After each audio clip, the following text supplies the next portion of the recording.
used to live at this house. It was in San Luis Obispo, 774 apartment A, Connor Way. We lived in both A and B before, but this house was different. It was haunted. It was haunted. It was built way back in the 1800s. Matter of fact, it was the old cat house. I guess that'd be the nice way to say it. There was numerous experiences in this house.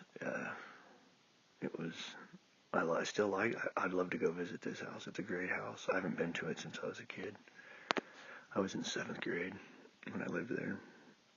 And that's when I really had my first experience with ghosts, spirits. It was late one night, and we were living in apartment B, and that's the back area. It was an addition. It was new. It wasn't part of the original house of the front, apartment A.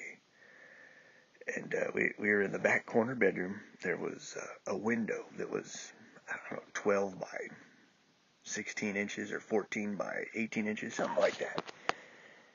And my first experience was a spirit cat. Well, let me just begin by saying I loved cats. I still like cats. They're great. I love them. They're great. But this cat it might have been one of my old cats. I don't know to this day. But I remember I was laying in bed, and my bed it was up against the far wall that the window was on between mine and my sister's bed. And I'm laying in bed, and I'm looking, and I can see the shadow of a cat walking in the window, right? And it's next door. There's a horse farm, and there's a barn light right there that shines through and kind of lights up the room. Gave us kind of like a free night light, you could say.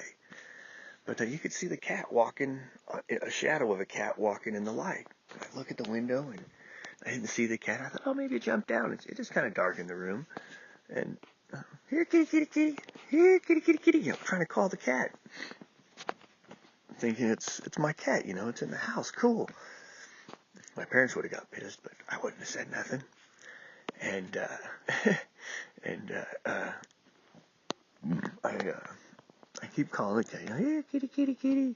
And it jumps back in the window. I can see the shadow jump back in the window when I call it. I'm all, yeah, good kitty, good kitty. And I call it, and finally, I see the shadow jump down. And I look around, I don't see it nowhere. And then all at once, I kind of feel something jump on the bed. When the cat jumps on the bed, and you feel that little thump. And I felt that. I didn't see nothing, but it's kind of dark, but enough to see it in the light, the free night light, the barn light next door. And the cat, you could start seeing indentations in my bedspread over where I was sleeping, walking up toward me. Well, you could imagine. Yeah, I kind of, whoa. And when at this moment, when I realized this, right, I could hear roosters, hundreds of roosters next door, crowing at the same time. There's a ghost cat on my bed, and I can't see it, but I can see its footprints walking toward me. Ah! Needless to say, I think I was in 5th grade.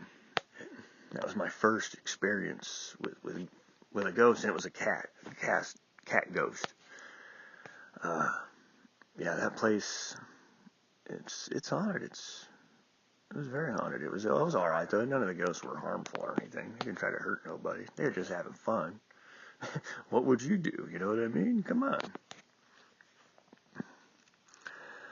And after that, we lived there for a while in the back, and then DJ and Keith and them, they all moved somewhere else with their girlfriends or something. I don't know. I was young.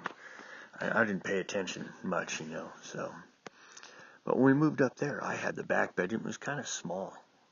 Just kind of just a little hole in the wall kind of place, one window. And this is part of the original house now. Now we're living in the house that was built back in the early 1800s. The cat house. Not for cats, but you know what I'm saying. And there were several ghosts in that house. I remember sleeping. I was in the back bedroom. Let me start by saying the house was laid out where the front of the house, right? I'd found a sign when we first moved in. It said Poverty Farm. I still have that sign to this day. I got it up above my house here. And yeah, Poverty Farm. I called it Poverty Farm. You know, the poor farm. We didn't have a lot of money, and things were tight. Jim was a cook at Paul's restaurant. My mom cut hair. You know, we didn't have a lot of money, but we made do. We were all right. Well, anyway, you walked up the concrete steps. There was 4 or 5 steps up to a concrete slab and a little concrete porch right in the front with a little overhang, and then the door. There was a screen door, and then the regular. It was still the old door there, and that was the front door. You walked in, and to your immediate left, there was the master bedroom there. It didn't have a toilet in there, but it was the master bedroom. That was the biggest room. It was the nice room. It was in the front. And outside of that one, and where you walk in from the living room to the right, there was a pretty good sized fireplace, you know, and a nice hearth. And it went up, and we used the fireplace quite often because, you know, you got to stay warm during the winter, and we didn't have a lot of money, so we burnt wood. Still do that to this day. Anyway, yeah, okay, let me get to okay, we're in the living room there, and then there's a little half wall that comes up with posts, you know, and you can see into the dining room. And then past the dining room, you know, there's the kitchen, and it's kind of separated by another little break, you know, a little wall there, and a little open area on the side. But from the dining room to your immediate left, once you leave the living room and go into the dining room, right there's a good size opening. And then there was my sister's room, which was actually the biggest room in the place, but it didn't stay real warm back there, and that was her room. And then down the hall was my room on the left again, and then at the end of the hall was the bathroom. And the bathroom led, you know, into the bathroom. It used to be the back door to the place. It used to go out right there, and the outhouse would be back in the corner. All right, well, now that you know the layout of the place, and we can move on to, let me get to my story, right? Okay, all right, I had that back bedroom, you know, just adjacent to the bathroom, and you'd always hear stuff in that house, but every night at 10 o'clock, just as you'd round that corner, you'd say at the hallway, when you'd enter it from the dining room, you'd hear the clunk, clunk, clunk, clunk, all the way to the bathroom. And I would say it had to have been at least 20 or 30 feet. And every night at 10 o'clock, I could wait for it. The first time I heard it, right, I thought it was Jim, and I'm like, all right, I'm laying in bed, you know, and I hear Jim walking down the hall. It ain't Jim, but I think it's Jim. And I go, oh, okay, you know, and he gets by the door, and night, Jim. You know, he didn't answer me. I thought, man, that's fucking rude. Okay, all right. Night, Jim. I say it a little louder, right? I figure, okay, I'll wait till he walks back through, you know, and I'm waiting for an answer. And, well, I didn't get no answer, so I got up, and I thought he's still in the bathroom, you know, so I knocked on the door. I didn't hear nothing. Knocked a little louder, and then I went in and used the bathroom, and, you know, and he hadn't even been through there.